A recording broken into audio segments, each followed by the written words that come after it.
yorulanda qanqal bitirer.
Görmüşəm dostun yolunda bütün şöhrətindən, şanından keçər. Qəlbinin yarası sağalmaq üçün dərman buyursalar, qanından keçər. Ancaq deyil, zəhmət çəkib dostun qazanmaq lazımdır.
Zəhmət çəkirsən, dost qazanırsan, vaxtını qoyursan, pulu qoyursan, malı qoyursan, canını qoyursan dostun yolunda.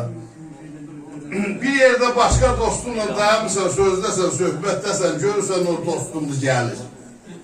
Özün hazır amada eləyirsən, salam vermək lazımdır.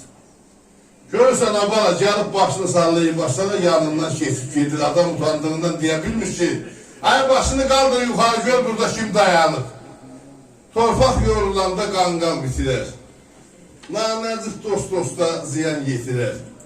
Dünən yediyini bu il itirer. Başını sallayıb aşağı yanından keçər.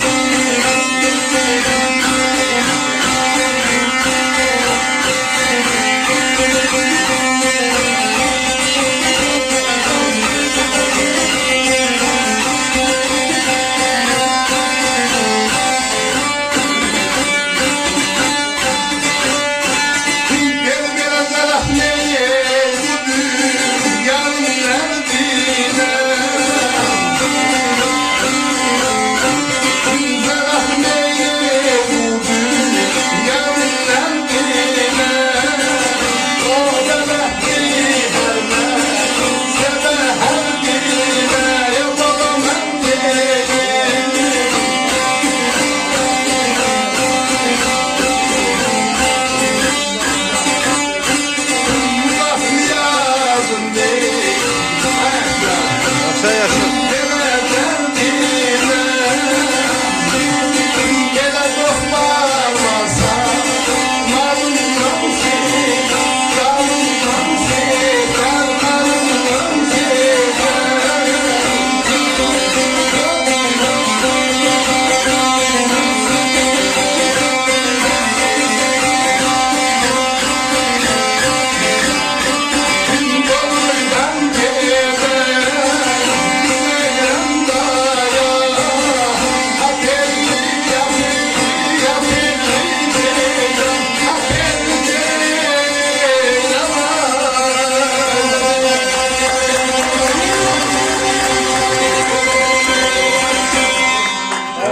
Allah şıkanlar. Yaşa.